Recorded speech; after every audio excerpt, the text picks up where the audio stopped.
Hey, what is going on, guys? Welcome back to the channel. Today we talk the T-Mobile and Sprint merger trial, and what we're going to do is we're going to wrap up. This is now week number 2 coming to a close. Got all the details of what happened today in terms of the details from testimony, all the different subject matter that was brought up at court, and then we'll do kind of the analysis and conclusion from the day and progress thus far in the merger. Before we move forward with today's content, please do me a favor.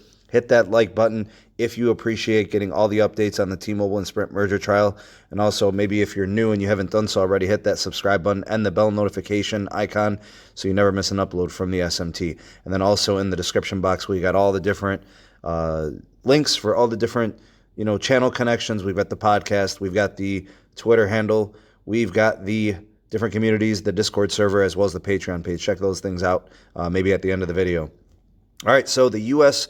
Department of Justice has officially filed a formal request for the presiding judge, Judge Murad, to ask for their due considerations in the judgments of the attempt for the merger block. So the DOJ is citing approval by the DOJ and the FCC, and they want to make sure that they receive, some considerations, heavy considerations, in their ability that they approved the merger. So the claim is that the DOJ feels like the states have a very high bar, that the deal is not in the best interest of the public.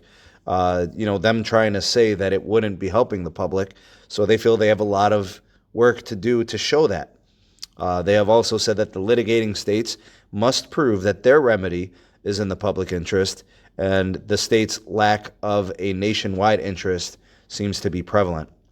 And, they cited some really important things on a national scale, saying, most states that are opposing the merger are not home to rural populations. And from a national standpoint, rural coverage is really, really important in this merger. They cited specifically only 2 states actually qualify as rural states out of the 25 that qualify that are trying to block the merger. So the emphasis on the rural states here is what's being highlighted. National coverage is being highlighted and obviously is impacted. And the states are claiming that the merger does more harm than good. And basically the DOJ is saying, hey, they've got to prove all that we've said is going to help U.S. citizens. So that's kind of what they're saying there. And obviously there were other things that happened today. Professor Katz came in and his argument and testimony speaking about how, Sprint won't make it and, their market weakness and all that. And today there was actually more from Shapiro speaking about market concentration indexes, doing some data analysis, drawing conclusions.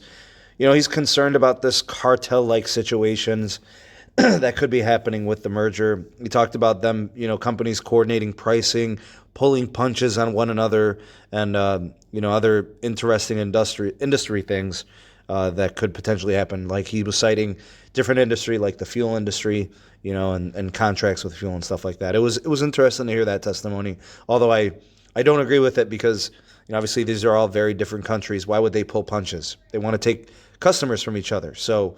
I don't agree. It was an interesting angle. Anyways, an important piece in all this, January 13th, it looks like the merger is going to continue. There's going to be more individual testimony, more arguments represented. We were hoping for a fast and speedy trial, although January 13th, overall isn't really that long of a trial. We were hoping to hear something before things let out for the holidays, but it looks like that will not be happening. More testimony will be occurring, and we'll definitely keep you guys posted here on the channel, and we'll let you know if anything develops. I don't expect necessarily any type of settlement at this point based on this development that we're going to be seeing more testimony. But hey, crazier things have happened, and who knows? Make sure you keep it locked, keep it tuned here to the channel for all the news that are happening in the merger as well as other wireless carriers. Again, thank you guys for stopping by and watching this video. Do share this video with your favorite social media platforms. Helps the channel grow. And of course, we do have the podcast tonight. We could talk about all things that have happened with the merger and things, moving forward with the case. Thank you guys again for watching. I hope you have a great rest of the day and a great holiday season. Hope you enjoy your family, your friends, and your time away from work. And that's it for this one. We'll see you guys on the next video. Peace.